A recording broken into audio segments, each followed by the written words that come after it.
Daily Tech News Show is made possible by its listeners. Thanks to all of you, including Ken Hayes, Philip Shane, and Paul Boyer.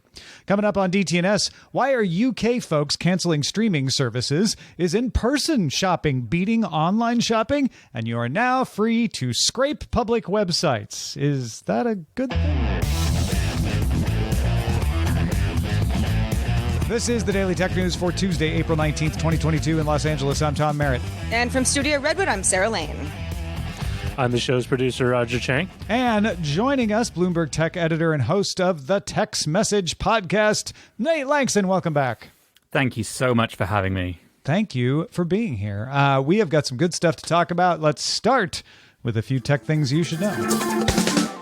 Smart home provider Insteon appears to have shut down its servers. Multiple outlets, including Stacy on IoT, reports that users are saying their Insteon hubs have stopped working as of last Friday. Insteon has not tweeted since last June, and multiple executives at the company no longer list it or its parent company, Smart Labs, on their LinkedIn profiles. Several even list 2022 end dates. Insteon devices do have local control features, but cloud service is needed for integrations with Amazon and Google. The Insteon app is no longer working, which makes it difficult to change settings. It does look like they fired everyone and closed the company and shut down the servers. Very curious how that all plays out. Wise launched a $70 motorized deadbolt lock with fingerprint scanning, keypad code, or you can unlock it using the app. And if you're like, I have not forgiven Wise for its lack of security updates for older cameras, Wise would like you to know this lock is not cloud-based. The new lock uses Bluetooth to set up codes and configure the fingerprint. All the data is stored locally. It can handle 20 access codes and 50 fingerprints and run 10 to 12 months on 2 AA batteries because of that. It, however, cannot integrate with automated routines or be controlled by voice assistants. But hey, the upside is way smaller surface area to attack. Logitech has launched the Lift Vertical Ergonomic Mouse with a 57-degree vertical design meant to keep your wrist in a more natural position. It's also more compact than the MX Vertical, designed for people with small but mighty hands. You can use it with Bluetooth or with the Bolt USB-A receiver that can be stored in the battery compartment. Runs for up to 2 years on a AA battery. The Logitech Lift Vertical Ergonomic Mouse is available for $70 in 3 colors for righties, but only graphite for us southpaws. Boo. The Verge brings us the good news that graphics card prices have dropped an average of 30% in the past 3 months. The most popular GPUs are only selling for $200 to $300 over MSRP, which is a lot less than it was. And in fact, used NVIDIA RTX 3080 Ti or AMD RX 6900 XT are selling for less than the original asking price, which is what used items usually do. Shops are not immediately selling out of cards anymore, especially if their sale price is high, so you can actually get cards. The effect is even spreading to game consoles too. Xbox Series S is selling at sticker price, and the Series X is only selling for around $50 above its sticker price. Only the PS5 is still holding on to its inflated value for now, and prices are expected to continue to fall as demand is dropping, supplies are catching up, and in general, because of inflation, consumer sentiment is falling. People aren't spending as much money. So GPUs, inflation fighter. Protocol reports that Amazon is looking to hire a number of people for an unannounced AR/VR product, including senior positions for computer vision scientists, designers, program managers, product managers, researchers, technologists. One of those job listings includes the description, "You will develop an advanced XR research concept into a magical and useful new-to-world consumer product, part of a greenfield development effort that will include developing code for early prototypes through mass production." Ooh, magical. I can't wait. Wait, is that a dig at Magic Leap? All right, let's talk a little more about that streaming subscription number that came out of the UK. Let's do it. Streaming subscriptions are shrinking in the UK. A survey from Kantar showed that the number of UK households with at least one streaming service fell in Q1 for the first time by 215,000. That still leaves 58% of households, or around 16.9 million, subscribed. So still a lot of people are using streaming, but the number fell. On average, each household subscribes to 2.4 services, but it is significant that the overall number fell. Kantar said Netflix and Amazon services were the last to go when households cut back. Apple TV Plus did buck the trend, raising its subscriber share to 9.2%. That is its highest point yet. About a third of cancellations were attributed to the need to save money. So what price would be better? Well, Fandom put out its annual State of Streaming report, and among the questions it asked users of the platform was how much they thought they should pay for streaming. It's not a surprise that they all said, let's pay less. The average overall was $7.46 per month. However, some services were valued more than others. Netflix was valued the highest at $10.60 per month, followed by HBO Max at $9.30 per month, and Peacock was the least valued at $5.50. The report also recommended ways to retain subscribers, including leaning into genre strengths and value adds, as well as super serving customers beyond the screen. For instance, 73% of fans would justify the cost of a streaming service if it gave them exclusives, like behind-the-scenes content, as well as merchandise and collectibles. Now, before we get into how streaming services might keep customers, Nate, where do you think they're turning to? Are they going back to the BBC? Are they going over the air? Is it Sky News subscription or some ad-supported services like a Pluto TV or something like that? Yeah, I mean, the BBC's got a very compelling offering here because the iPlayer is included with everyone who pays a license fee, which is basically everyone who has a television in Britain because it's the law. And there are a lot of very, very good shows on iPlayer, both new and old box sets. You know, if you want to go and watch all the Doctor Who's, for instance, you know, you just go to iPlayer and they're there ad-free in HD, and many, many others.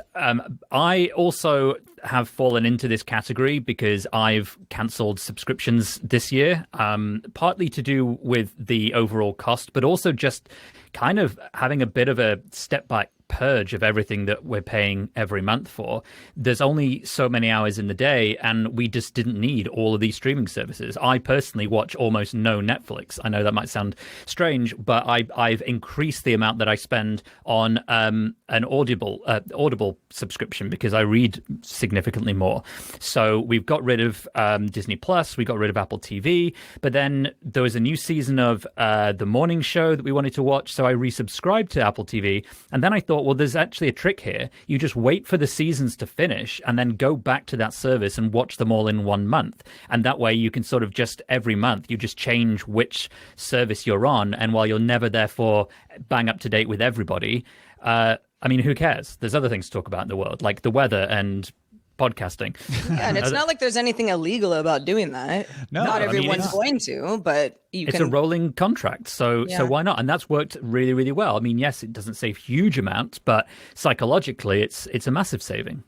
I think they don't mind spreading the word on that either if it gets people to try them, because while everyone thinks they will be as responsible as Nate and cancel at the end of the month and sign up for the new thing, most people aren't. Most people forget. Most people don't stay on top of it, don't prioritize it, mostly because as you said, there are other things to think about. There are other things to talk about.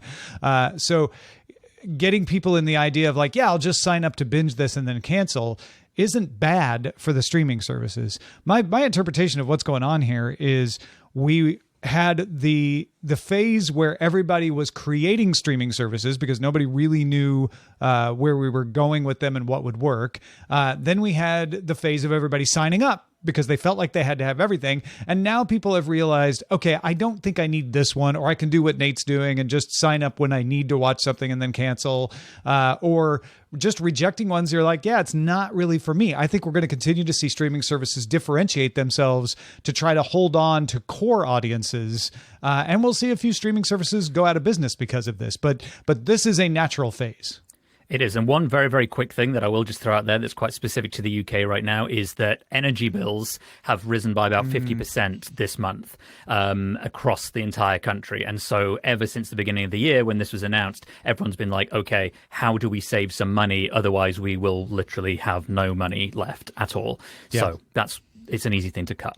Real quick before we... Oh, sorry, go ahead. Oh, no, I was just going to say, you're going to see other pressures like that, not even just from energy, but from general inflation in lots of parts of the world.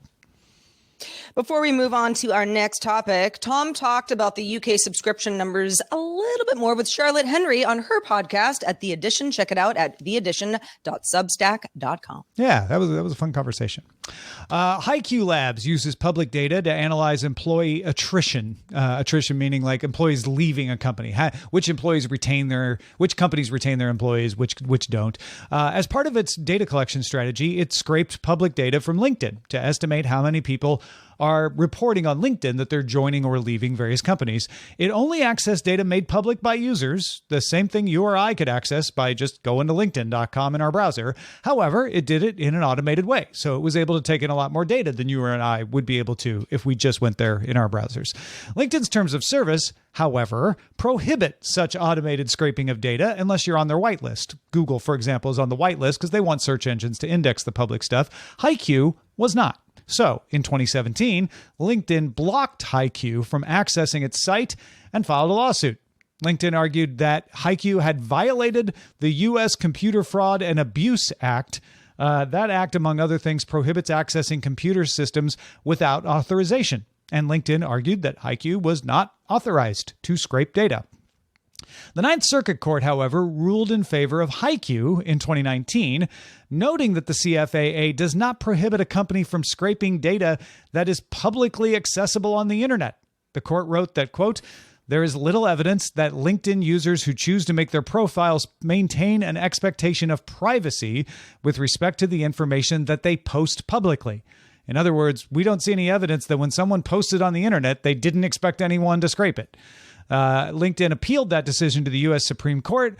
The Supreme Court declined to hear the case, but they took a privilege that the court has to refer it back for a retry with instructions. So they asked the Ninth Court to rehear the case in light of a June 2021 ruling by the Supreme Court. That ruling found that a person cannot be found to have violated the CFAA if they improperly access data on a computer they have permission to use. That was the case where a Georgia police sergeant took money in exchange for accessing the license plate database. Justice Merritt wrote the majority opinion, stating that while the sergeant plainly flouted the police department's rules, he did not violate the CFAA. Justice Merritt wrote that a broad interpretation of the CFAA as prohibiting exceeding authorization would apply criminal penalties to, quote, a breathtaking amount of commonplace computer activity. You know, like browsing the web. The justice said that when a computer or website's gates are up and therefore information is publicly accessible, no authorization is required. So you may say, like, why'd they send it back to the Ninth if they agreed with the decision? They wanted this precedent to be included in the new decision. It was buttoning it up even more.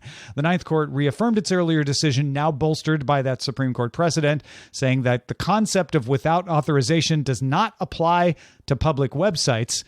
LinkedIn is, of course, disappointed with this decision, pointed out that this is still a preliminary ruling, and said it plans to keep on fighting. Now, the court is likely going to look at LinkedIn and go, you lost twice. Even though it's preliminary, we don't see a need to do it all over again. So this is a good example of using the wrong law to apply to a situation. The Electronic Frontier Foundation argues that LinkedIn should join the EFF in pushing Congress and state legislatures to adopt consumer and biometric privacy laws that would prohibit scraping people's sensitive information without their consent. But the EFF says, but the CFAA wasn't designed to do that, so you shouldn't be using that as your legal crutch. So, Nate, I know that's a long conversation, but in the end, we're basically saying the CFAA should be limited. That's what the U.S. court has found. And if you're going to stop people from scraping things, well, you need to come up with a new law. Do you think there should be a law? I know this is a U.S. case, but, you know, in the U.K. as well, maybe. It's a US law, but it's a global issue. And I think part of the problem comes down to the fact that laws tend not to keep up with the pace of technology. So whatever you legislate for today, often by the time it comes into force and is of practical use to lawmakers, the technology has already advanced and moved further anyway. I don't think that necessarily means that you shouldn't draw up new legislation to prevent a problem occurring if there is actual detrimental effect on websites or services being impacted. For instance, it's not great if you are scraping small websites and it's actually impacting their server load or their user base, or it's allowing for ads to not be displayed if they're reliant on page views and display advertising, things like that. Then there feels like a more legitimate case there. But actually, if you're just scraping data and there is not really any material harm, then I don't really see why that should be illegal unless it's being used for outright commercial purposes in a way that would violate some other issue. But I tend not to lean on legislation as being the solution for any of these sorts of problems, at least not initially. Yeah, go ahead, sir. Yeah, I was just going to say, I think most of our audience is like, yeah, of course, if something's public on LinkedIn, these sorts of things are going to happen. And if they shouldn't happen, then yeah, there needs to be legislature that covers it in a better way than the CFAA was designed to do, I suppose. But I think there's still a lot of folks who go, well, wait a second, that data is not supposed to go anywhere else. So it's just a good reminder that some things are under lock and key and many things are not. And things like job information on a site like LinkedIn is very valuable information for a lot of companies. Now, it didn't involve a law in this case, but there was a lot of uproar when companies were scraping publicly available images of folks and making facial recognition database. Again, not a Computer Fraud and Abuse Act situation. Computer Fraud and Abuse Act should be, I hacked into a computer I wasn't supposed to. And that's what Justice Barrett affirmed, was like, this is not overuse of your authority to use a computer. That should be a different law.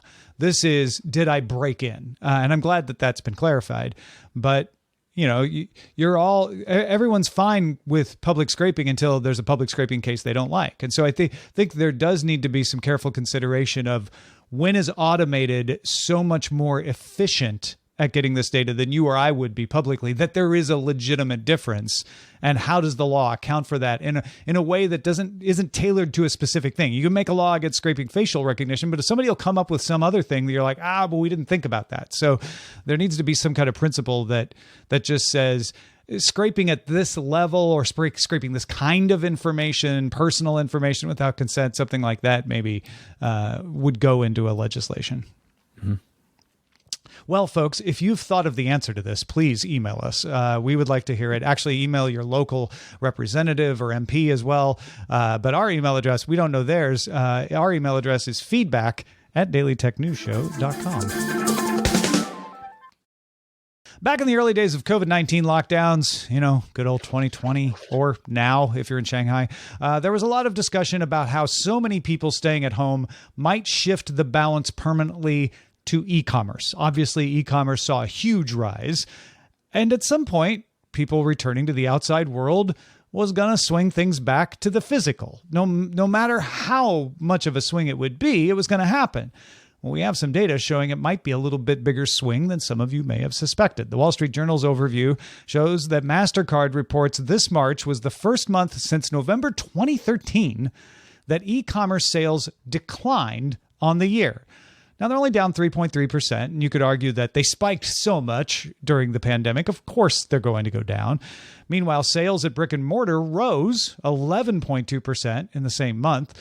The U.S. Census Bureau data reports that in Q4 2021, the estimated percentage of e-commerce sales as portions of retail fell to 12.9%. That was down from a peak of 15.7%, and roughly keeping in line with pre-pandemic growth of e-commerce. So it does seem like it's a swing back to the normal. Anecdotally, companies like Dick's Sporting Goods and Best Buy are seeing online sales fall, while in-store sales are balancing things out, or in Best Buy's case, actually increasing their revenue. And it's not just that people have stopped shopping.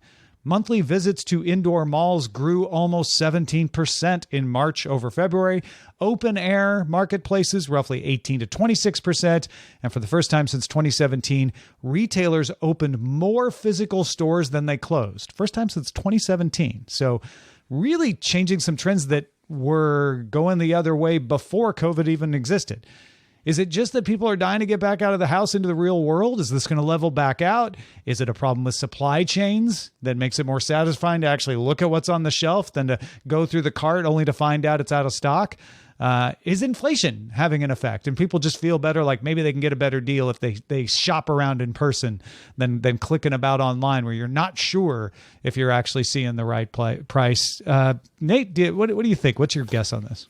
Well, obviously, I mean, not being a qualified economist or expert in economic trends, you can safely discount everything I'm about to say because it is from a position of complete ignorance, at least academically speaking. But with that caveat helpfully put to one side, I think you raise a really interesting point about whether there is essentially that novelty effect that we are now so used to not being allowed to have, gone out and mingled and met in a mall that actually there is an overwhelming urge and a disproportionate urge compared to pre-pandemic levels to want to go and do that. And if that's the case, then it's probably just too early to tell whether that is a trend that's actually going to stick. But I do think it's a really interesting one.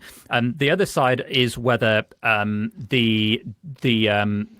basically when you break out what people are buying. For instance, in the UK at least, clothing sales are still trending so much towards online versus the high street that it is expected that this year, according to some studies I researched earlier before the show, that this year the UK will be the first European country where online clothing sales outsell high street.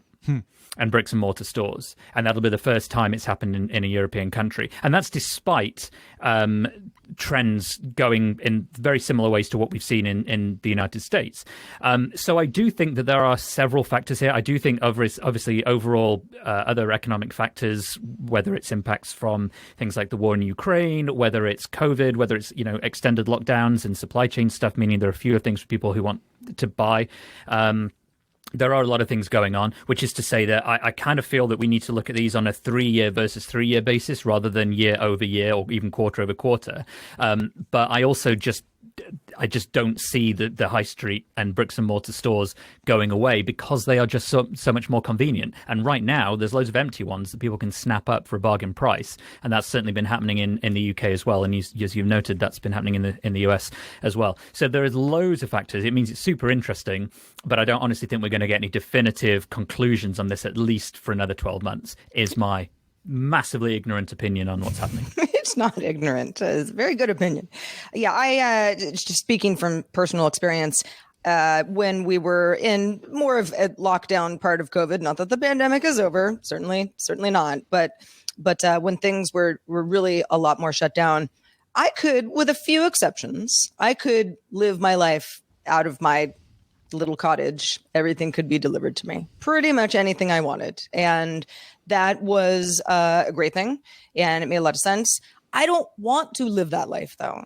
I can, if necessary, but I like being out in the world. And I think a lot of other folks, you look at the mall numbers, people they just kind of want to walk around and be around other people, and see colors and, browse items. And that's pretty normal. Just because it got taken away for some period of time doesn't mean that people don't want to go back to what they consider normal. Using air quotes. I feel like we aren't great at a species at really understanding what we really want. And COVID forced us to say like, oh, if you wanted everything to be online, here's what it would be like. And so we learned, oh, these sorts of things are great for me. And it's going to be different for different people, but these sorts of things are great online. These sorts of things I really did not enjoy having to buy online. And now I want to go find those things in the real world. So I think we're going to have a situation where physical retail is going to be more long lasting and worthwhile than people were guessing when everyone was like, oh, e-commerce is eventually going to take over the world and high streets will be empty. I don't think that's going to happen because we figured out faster than we would have otherwise what we want the in-store for. And you're seeing stores like Best Buy who are like, we're making it more of a showroom, but it's also bringing in more revenue than it did before. We don't have to stock every single thing anymore. We just have to stock the things people want to buy in person, and we're learning what those are. Well, Reuters reports that Japanese researchers at Meiji University, in conjunction with beverage maker Kirin Holdings, have developed computerized chopsticks that enhance salty tastes. You might say, what? Why? Well, it could potentially help people who need to reduce sodium in their diets. The device uses a weak electrical current to transmit sodium ions from food through the chopsticks that, are obviously going in your mouth on some level to your taste buds, and eventually creating a sense of saltiness. Meiji University professor Home Miyashita told Reuters, "This is super fascinating to me. I am not a lover of overly salted food. In fact, it does not agree with me, so I avoid it, but I like the taste of sodium in moderation. Medical stuff aside, just sort of for personal preference, I can't wait to try this at some point." That's what I thought I would say about when there was a company exhibiting at CES, a vibrating fork that told you if you were eating too quickly. And I always thought, I can't wait to try that. And then I realized that it was a stupid idea. And I can't figure out whether this is another case of that or if this is actually a really good idea. Because it sounds funny, but then the way you describe it actually makes it sound really quite useful to the people who would need it. But looking at the photograph, it's sort of a pair of chopsticks with a wire and what looks like a very, very large Fitbit or Apple Watch strapped to the gentleman's wrist. And I just think that is not convenient. That is a use once, never repeat sort of product, a bit like the vibrating fork was. So I'd love to know if someone actually uses this. Well, this is a prototype, I would guess. Like, there's got to be some nicer design that they could do. I imagine that they could, if this works, that's my question. Does it really taste salty, or do you're like, or is it a cool demo where you're like, oh my gosh, it almost is like it tastes saltier, but then over time you're like, it's not really working, I need actual salt? Because if it really does taste saltier and you can't really tell the difference, put this thing in spoons and forks and chopsticks and whatever else you can think of, because it would lower salt intake. And we can have a debate of whether salt is really the cause of high blood pressure or not. There's some conflicting results, but salt intake reduction is still something that doctors recommend constantly. And so it's a concern for a lot of people. Yeah. All right, let's check out the mailbag. What did we get wrong yesterday? Oh, well, so we were talking about QR codes on jerseys for University of Central Florida's football team. And Brian wrote in and said, just want to note that UCF only wore the QR code jerseys for their spring game and intra-squad scrimmage. Jerseys with QR codes would not be legal for intramural play since the NCAA requires numbers on the front and the back of the jersey. Thank you for your understanding, Brian, and your gentle correction. We appreciate it. We said it was a spring game, but I don't know why it didn't sink in that it's like, if they're playing in the spring, obviously this is an intramural game. Because, that makes sense. And then that gives them the latitude to not care if people can't see the number because it's just for scrimmage, for practice. Makes sense. Jerry wrote in about other forms of geocoding based on our What 3 Words convo we had with Patrick Norton last week. Nate, I don't know if you caught that because I know you're interested in this as well. Yep. Jerry says, while not quite as pretty as What 3 Words, the plus codes system has been around for a long time. It's baked into Google Maps and readily available to many folks. Just tap a place on Google Maps to drop a pin and the plus code will show up. For example, the plus code for a state park nearby is Q6V7 plus F2Q Granger, Iowa. That is a particular spot near the river and not the street address or a shelter. In most cases, you can even just get away with the code and leave off the city and state. I mean, it's a good idea, and it was a good idea when Google came up with it about 10 years ago. I think it was 10 years ago, and I think it was Google. But essentially, you can't pronounce any of those words, so it's fundamentally useless. The whole idea of What 3 Words is that you can say 3 words over a phone. Easy to remember. Yeah. And you can say, dude, where are you? Oh, I'm at dude. I'm here. I don't know if that's a place. And they'll find it. And I've used it. Admittedly once, ever, but I used it once when I was trying to meet someone for a dog walk near a canal where I live, and she'd gone to the wrong bridge, and there was a What 3 Words sign someone had stuck on the fence. Nice. And I said, I'm at this place, and it worked, and she found us, and it was brilliant. It doesn't justify all the investment to just use it that once, but I wrote a feature about it for Business Week a couple of years ago and learned a lot about the company, so definitely does work. Yeah, Jerry is on the edge of falling for the like, that's not a new idea analysis, which nothing ever is. You can always find another idea. But I think it is interesting to know that there was an earlier attempt at this. I think What 3 Words is a better attempt. There might still be another better attempt coming. But yes, the idea of small codes associated with smaller parcels of land for precise instruction isn't the new part of What 3 Words. It's the, like, let's use 3 words because that's easy to remember and easy to pass along.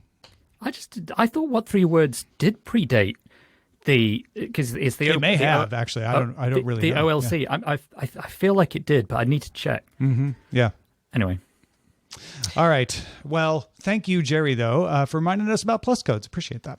Indeed. Thanks to everybody who writes in. Keep those emails coming. Also, thanks to you, Nate Lanxon, for being with us today. Let folks know where you do your things. Well, I drop actuallys on all my listeners every week on text message, uktechshow.com, except for the last 2 weeks because we haven't done an episode because I was busy being either ill or at a wedding for my brother. But we're back next week, this coming weekend. So go to uktechshow.com, hit subscribe, and just prepare for us to drop a zinger of an episode. Is that the correct usage of that word? Sure. Yeah, sure. That's great. Great. Don't know what it means, but we're going to drop one. It just means zing. Great. It's going to be that, but for 30 minutes and British. Can't wait. Sounds awesome. Well, thanks for being with us today. We also want to extend a special thanks to Mark, the mysterious Mark, one of our top lifetime supporters for DTNS. Thank you for all the years of support, Mark. Thank you, Mark. Thank you, Mark. And if you'd like your name in this space, you don't have to be a lifetime supporter like Mark. You could just start backing us today, and then we'll read your name tomorrow. Indeed, we will. Reminder, there's a longer version of the show. It's called Good Day Internet. It is a lot of fun. It's available at patreon.com/DTNS. Live folks know that it starts right about now, but DTNS is live Monday through Friday, 4 p.m. Eastern. That's 2000 UTC. And you can find out more at dailytechnewsshow.com/live. Please join us live if you can, but we're always on demand if you can't. We'll be back tomorrow with Scott Johnson and his thoughts on the Playdate game console. Talk to you then. This show is part of the Frog Pants Network. Get more at frogpants.com.